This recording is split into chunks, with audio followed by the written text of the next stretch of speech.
mình.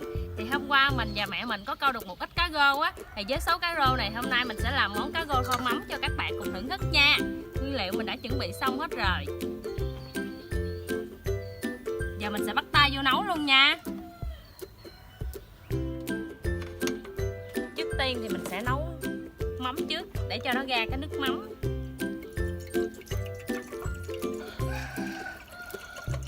Mắm thơm lắm các bạn ơi.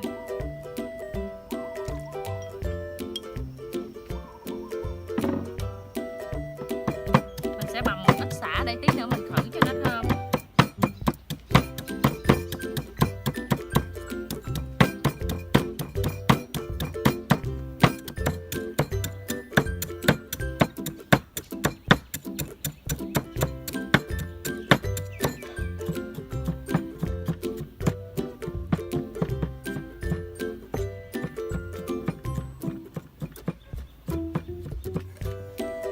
Mắm nó đã rã hết rồi các bạn, giờ mình sẽ nhắc nó xuống.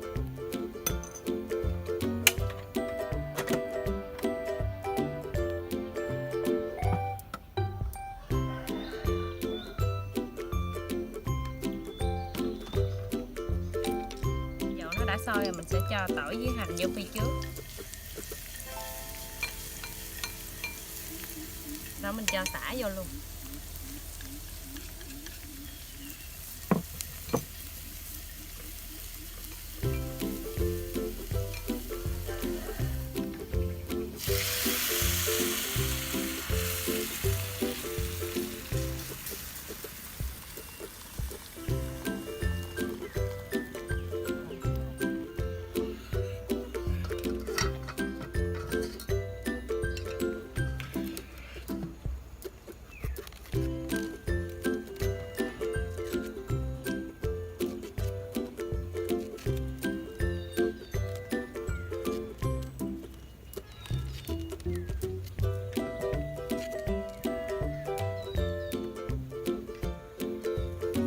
Cho thêm gia vị.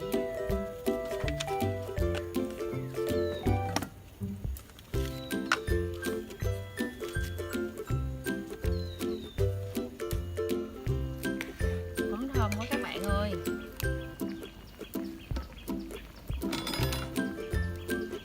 Cá đã chín rồi, giờ mình sẽ cho cà vô luôn.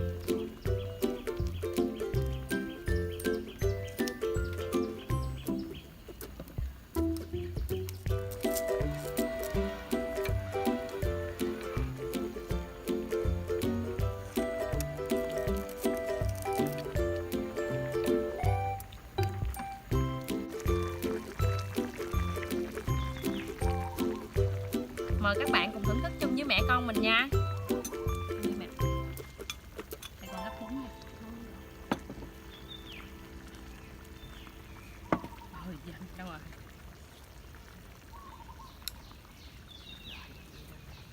Hôm nay là cây nhàn lá vườn nha, có gì ăn đó. Nói chung là những thứ này là toàn mua ngoài chợ, chỉ có cá là mình câu thôi.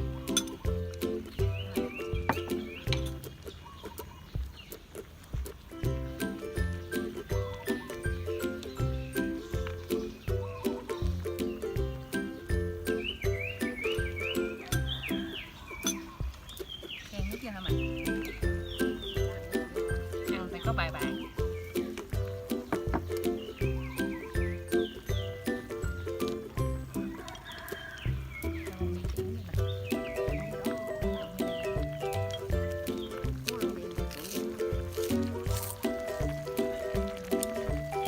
Hấp dẫn quá các bạn ơi.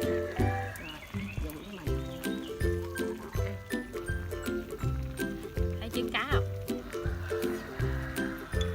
Mình sẽ ăn trứng cá luôn nha. Nóng quá.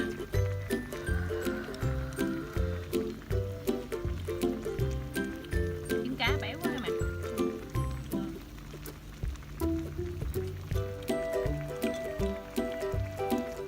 Trứng mẹ bự nào.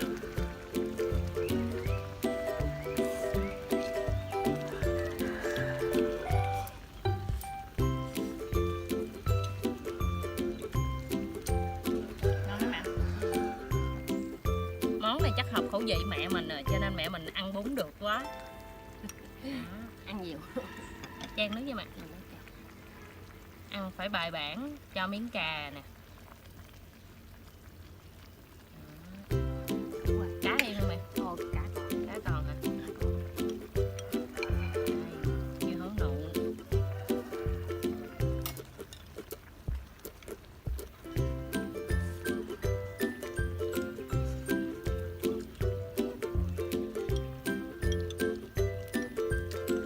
Con súng nó để vô ăn ngon mà.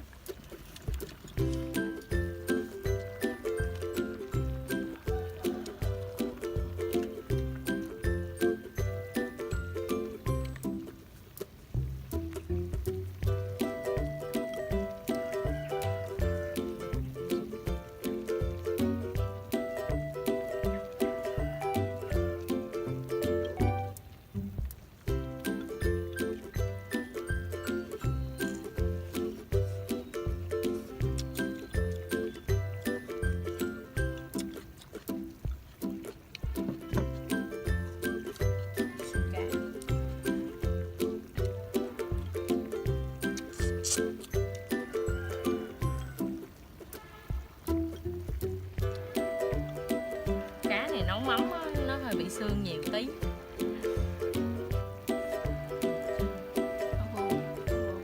Muốn ăn đúng bài á là mắm là không thể thiếu bông điên điển nha các bạn. Giờ mình sẽ cho bông điên điển vào.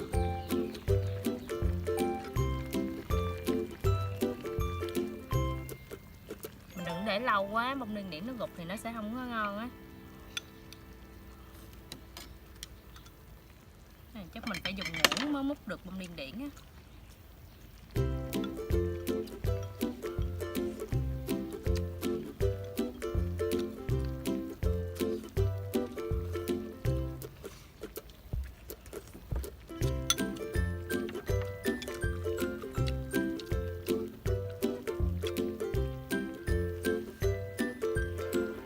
Nóng quá.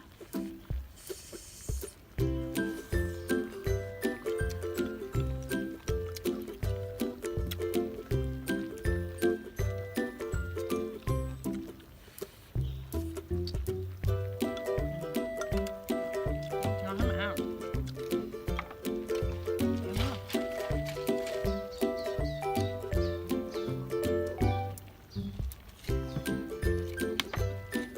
Ăn nữa đi mẹ.